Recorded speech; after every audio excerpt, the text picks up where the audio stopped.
and don'ts of diversity hiring. Interesting, right?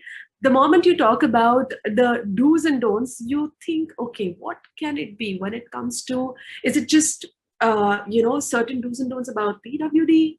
Or is it just about a career comeback program that usually organizations focus on? So let's hear what our speakers have got to say, our leaders have got to say. I would now invite Ms. Avantika Susan Nigam, Director and Head HR, PepsiCo Hyderabad, and Ms. Bhavna Kumar, HR Infrastructure India, Global Business Partner Technology Centers, India, Russia, Romania, and USA, Deutsche Bank, to take over. Over to you, ladies, requesting our leaders to please take over. Ms. Nigam and Ms. Kumar. Hi, thank you so much for having us. Really appreciate the opportunity to come and speak with all of you. And I'm really looking forward to the conversation with Avantika. We've kind of connected before, and a topic like diversity hiring is something I think that's very close to both of our hearts. And I think at the very outset, right, I just wanted to really talk about my personal opinion about what I believe diversity really means. Because like you said, Ankita, I think diversity is so much more than just beyond gender diversity and the various compartments into which we kind of sometimes silo it into. For me, diversity really means acknowledging and celebrating the right to really be your true self, be it at the workplace, be it anywhere, and not having to hide who you truly are. It's really about, breaking biases, encouraging employees to really speak up and put their own welfare first. And I think at Deutsche Bank, despite the terrible, terrible pandemic, that situation that we've been in, we've really tried to ensure that the focus on key deliverables hasn't really shifted. And D&I is one of those very key focus areas. We don't refer to it as an agenda. We don't refer to it as a project, because those seem to somewhere intrinsically imply an end date. But this is really a continuous focus, and the need to really look at driving that strategic agenda and the change is absolutely the need of the hour, no matter what the circumstances are. And linked to that is where we ensure that all of our people policies are truly inclusive, and they go beyond the conventional definitions of family, of a spousal relationship and things like that. So that's really what we believe diversity to really mean for us. But Avantika, would you like to give a quick intro before we jump into all the questions we've got for ourselves? Absolutely, yes. Lovely to be on this panel. Lovely to be speaking with you today, Bhavna. And like you rightly said, this is such an important topic. But honestly, for me, it's been a journey to really start truly appreciating and comprehending what diversity, inclusion, and equity really mean, and the impact that they can have at the workplace. PepsiCo is a company that's been, committed to diversity, equity, and inclusion for decades now. In fact, we have, and I have the proud privilege of working in a company where we had one of the first Black vice presidents in a leading MNC organization way back in the 1960s. Indra Nooyi was a global CEO of a US-based MNC, way back as well, nearly 2 decades ago. So, really, really proud of the history and heritage. But honestly, for me personally, and you've covered a lot about what diversity is, and the many shapes and forms, etc. I think sometimes when you come from a background where you may not have faced bias, and you may have faced equal opportunity just because your family was like that, and your upbringing was like that, it's easy to not really truly recognize how this can play out for many individuals that we work with, and how it plays out in society. So honestly, for me, and I have to be most humble about this, it has been, an eye-opening journey over the last, I think, 5 or 6 years, where, I have truly come to appreciate it much, much better. I'm still on my journey, and that therefore this topic means so much to me at a personal level, as well as, at an organizational level to PepsiCo. So with that, I think, Bhavna, I think it's a great, segue into us starting our conversation. And I'd really like to understand, how you have created a, work environment where everyone can be authentic, feel a sense of belonging, and how does that really help you drive, business results in Deutsche Bank? Thanks. I think the bit about driving business results is really the key, because otherwise one of the frequent pitfalls that we see, and I'm sure we'll talk about it later, is you don't want to get caught up in the gimmick of it all, or just doing tick box activities just for the sake of being present. So at Deutsche Bank, the importance of diversity is really noticed at the very top of the house. So we actually have a management board diversity goal of having 35 by 25. So having 35% of our senior leadership to be gender diversity by the year 2025. Like I said, diversity isn't just about gender diversity. So we've also joined the Valuable 500 movement, and we have management board sponsorship for that, which is really a global initiative to put disability inclusion on the agenda for business leaders, and we're committed toward driving that. And this particular event that we are here in today, of course, we know that there is a parallel job fair running as well, and we're really looking forward to interacting with and exploring partnership opportunities with as many candidates as we possibly can across the entire spectrum of diversity, because we truly are committed to kind of enabling individuals to be the best version of themselves.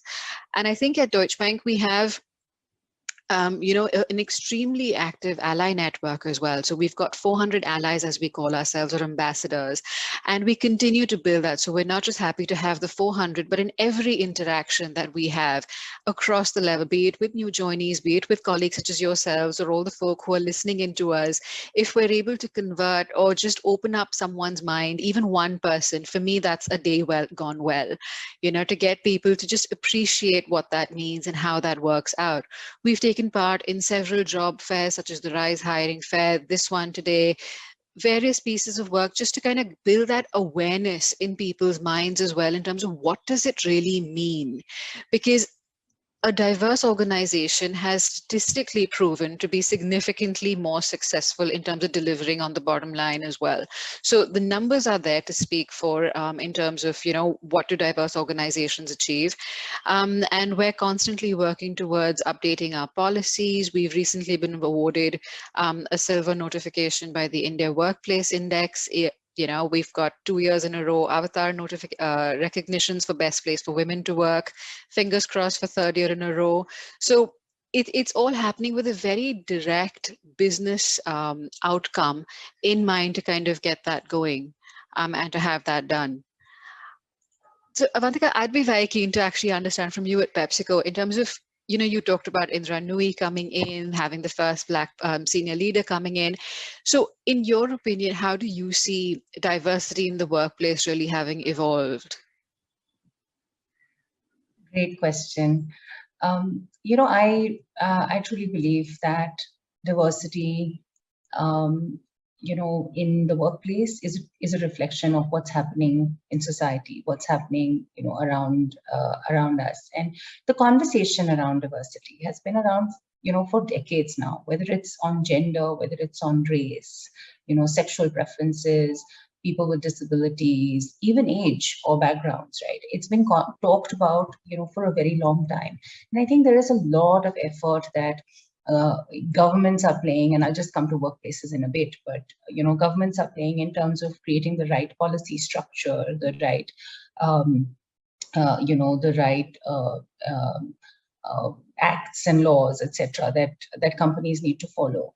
Having said that, I think as I see it evolving in the workplace, I clearly see that there are some leading organizations like yours and mine who are really taking this as a business imperative, really taking it very, very seriously, and putting their money where their mouths are, right? But I think there is a vast majority that is still at earlier stages in this evolution, we, I think, started out maybe a couple of decades ago, where there was a lot of conversation around sexual harassment and prevention of sexual harassment, etc. And a lot of companies are still, at that stage where they're just making sure that they are compliant with the laws. Now, maternity benefits have improved significantly, in the country. There are creche benefits to support women at the workplace, etc. But it's really not gone to a stage where, reporting or governance requires us to be compliant on, any kind of diverse metrics.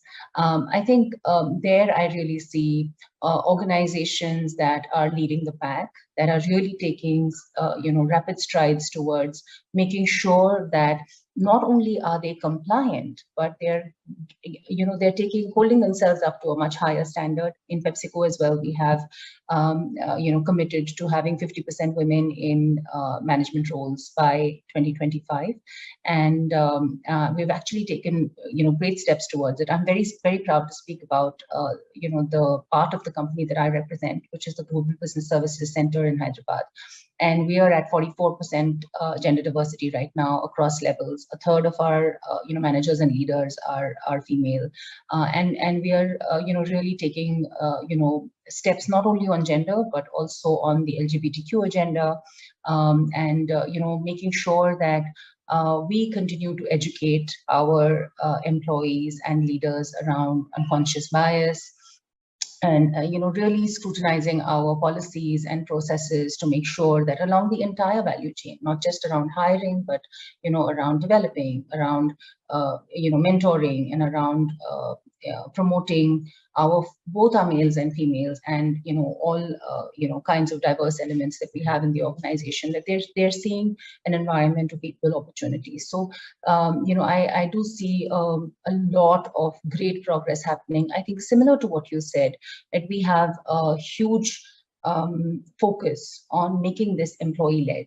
I think one of the things that I felt very proud of in an onboarding session, I think a year and a half ago, was when I asked our new hires, do you have any questions for me? And this was a time when we weren't working virtually, and someone actually walked up to me and said, what is your stand on hiring from the LGBTQ community? And I was just so happy that that question's coming from someone who is joining us. And this is not an HR agenda, but this is something that, employees are really becoming more aware of and asking about. So I think, we ourselves also have multiple employee resource groups. We've got a women's inclusion network that looks, that's extremely active, that looks at creating a sense of community around, for the women at the workplace. We've got another ERG, which we call Men Advocating Real Change. It's called MARC, and we have visible male allies for their female counterparts, that are there. They conduct sessions as well. Oftentimes, Win and MARC work together to conduct programs, and then we see both men and women participate in equal numbers, because they see this as not as something that's being done just for the women. Similarly, we have an ERG for our LGBTQ community, and we have another ERG that's looking specifically into development of women in mid-management roles, and it's allied to the global movement on Million Women Mentors. So these are some of the the ERGs that I feel particularly proud of. We also have a CSR ERG, and each of these ERGs has between 20 to 50 employees that are actually working on the content, etc. It's not HR driving it; they're running it, themselves. And the CSR ERG specifically is looking at a lot of effort around increasing women in STEM careers, starting from school to colleges, etc. So they're actually spending volunteer hours in and bringing in others to spend volunteer hours in teaching, at various schools and colleges to improve that entry-level pipeline of both men and women in the careers that we or in the specializations that we need at the company. So these are just some of the things that I think are going on, and I know it's not just in PepsiCo, but there are many organizations that are taking those steps forward and helping us change as a community, as a society, on diversity and inclusion as a concept. So with that, I think I'd love to ask you, Bhavna, one of the key steps in improving gender diversity or diversity overall is hiring, because if you hire right, then you sort of set things right from the beginning, but if you don't, then it becomes increasingly difficult. So tell me, what kind of trends are you seeing in that space, specifically around areas and watch outs what are some of the pitfalls that companies should avoid, and what are some of the best practices you're seeing in that space? I think that's a really good one, because it's so easy for organizations who are in this journey of becoming truly diverse and inclusive employers of choice today, to kind of fall into this trap of saying, okay, everyone's talking about diversity, great, let me do it as well. Or there's a concept that I recently learned, I will confess, called rainbow washing, right, which is basically, and I'm sure I'm going to not explain it as well as I should, but I'll try, which is basically talking about a tokenism alignment to the LGBTQI cause, right? And if you would have noticed, in the month of June, you would have seen a whole lot of stuff happening on that, saying, I support this and support ally, and I'm this and I'm that. But the minute the clock turned into 1st of July, all those comms kind of stopped, right? And that, for me, as an HR person and as an advocate for diversity and inclusion, is the biggest issue that we see with diversity and inclusion. And even when we do hiring, is whatever organizations choose to do, it needs to be a thought through, well-rounded, holistic plan. Doing it as a gimmick, as a one-off, is just not sustainable. The risks or the downsides of doing that are significantly higher, because what you would do in that scenario is, you're doing a one-off event, you're probably hiring, and I'm just going to give a hypothetical, 3 women or 2 people who are people with disabilities or any of those things. You've not created an infrastructural environment which is conducive for them to be successful. You're setting them up to fail then in your organization. And then you wonder why they would leave within a year of joining. And then you say, see, it just doesn't work because you can't get these folk in the organization and it's so tough to get them to stay. And then your business folk kind of come in and say, look, I'm not going to spend that extra time waiting for you to get me profiles. It becomes this absolutely awful, vicious circle. So the first thing I would say is avoid the tokenism, avoid labels. I mean, one of the other things that I have to consciously remind myself and my team as well is that when we talk about diversity and inclusion, or we participate in job fairs, or we're hiring folk in various categories of diversity, let's not put that label on them. My identifier is my name. My identifier is not my gender or my orientation or where I'm from. That's my identity, is what I bring to the table as a professional, just like any other person. Just because I happen to fall into one of these buckets that as an organization we sometimes create, that cannot be one's identity. And again, let's try and not bracket people in, and that's something I'm very, very passionate about. So I've had quite a few conversations with some of my business folk and my team members as well to say, let's not do that, right? And I think the most important piece, right, is don't hire and forget people. So like I said, when we're hiring people who happen to have any of these special needs or requirements or in a diversity category, don't just hire them and leave them to kind of find their way. There needs to be an ecosystem. If, for example, I'm hiring someone who's visually impaired, I need to ensure that my organization has the required physical infrastructure and technological infrastructure on day one for the individual. And it's perfectly okay when I'm interviewing a candidate to ask them, are there any specific infrastructural needs you would have in order to help you be successful at your job? Understand what that is. Yes, it's an additional 20 minutes possibly of a conversation, and an additional 2 hours you need to speak with your tech team to get JAWS installed as a default software. It's money well spent. It's time very well spent for us to do. So ensure that you have a support system. So, Avantika, you talked about employee resource groups. So critical to have employee resource groups in place, which kind of help individuals find cohesion or find like-minded people who they could speak with, because not everyone could necessarily be comfortable reaching out to HR or their manager to ask questions which they may think may not be intelligent questions and fear of being judged. So having employee resource groups and having the employee resource groups of various types available for individuals to be able to reach out to, I think is hugely critical. And it's just a piece of advice that I thought we could keep in mind. And I love the bits that you were talking about on diversity evolving in the workspace, Avantika. And I think one of the bits was, you talked about getting to the front line or the entry level for women kind of really put in place to get women in at the right levels in. And one of the things I just wanted to share in Deutsche Bank was we've also got various groups in place. For example, we have women in technology, women in finance, where again, it's by women for women, and also looking at, trying to help women get into, for example, in technology, finding a woman at a senior leadership position in technology is like gold dust.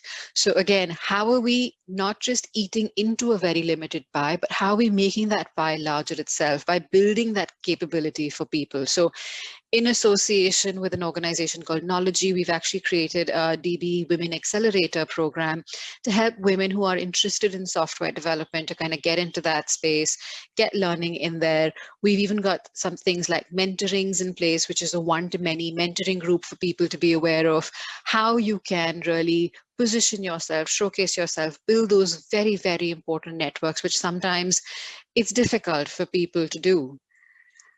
I was talking about technology, and Deutsche Bank, of course, being a fintech, as we like to refer to ourselves, I was kind of keen to understand, Avantika, based on your experiences, how do you think organizations could really look at leveraging technology more in strengthening their diversity hiring process? Fantastic question.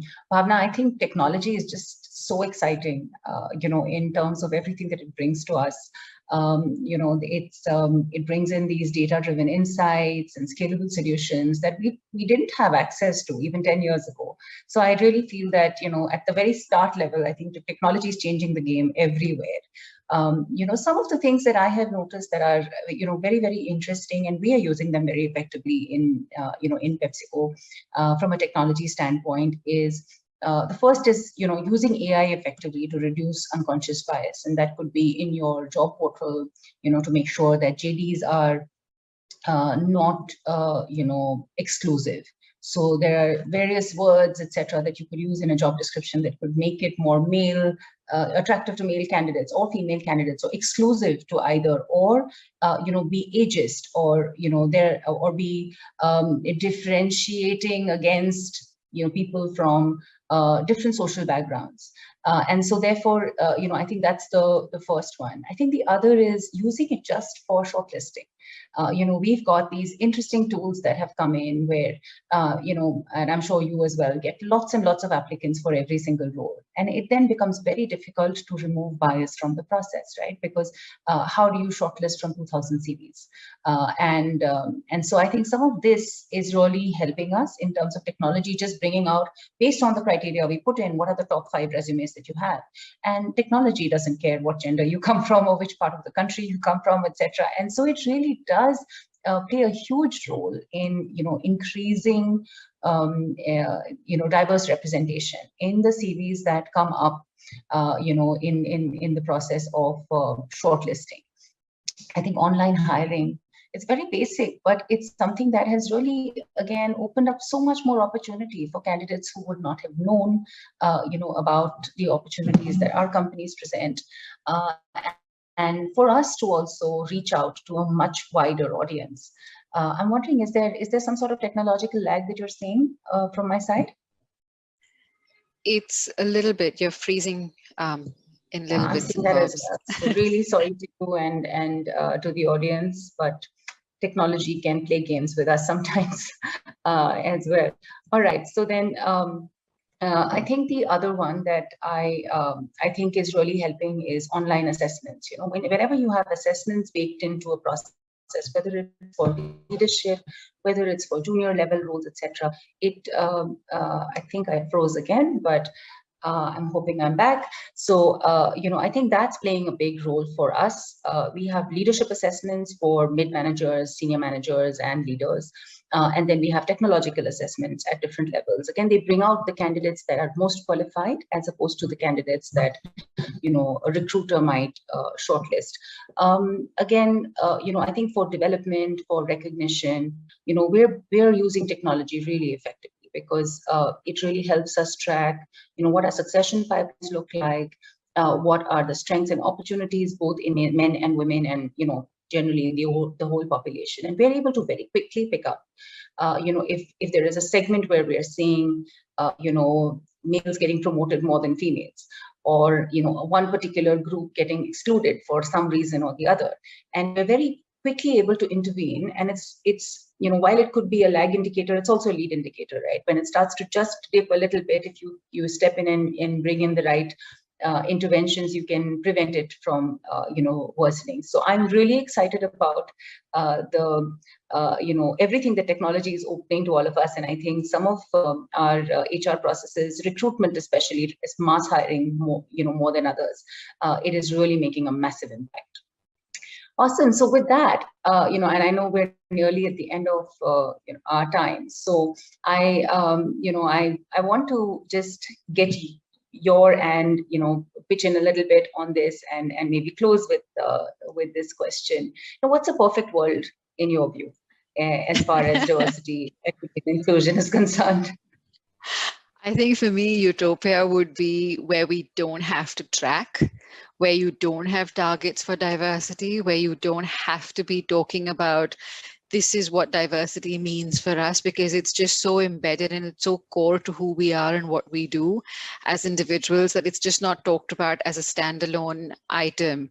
You're not having to single things out, having role models and ambassadors across across the entire organization, across levels of seniority, where the definition, and just in conclusion, right, I think just like we've seen the definition of diversity probably in the last 10 years evolve from not just about women to so much more.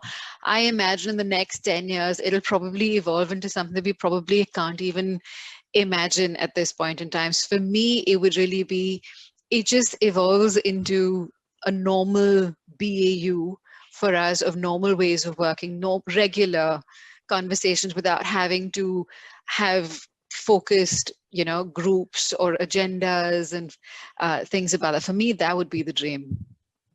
I think I can't agree more. When we don't need social movements like Me Too and Black Lives Matter and Time's Up, and we actually start seeing naturally, diverse workplaces where you don't have to make any effort towards it, but it's something really ingrained in our systems. I think that would definitely be a utopian world. What a lovely note to end on. We're bang on time, and I think I'll hand over back to Ankita to take the next session forward.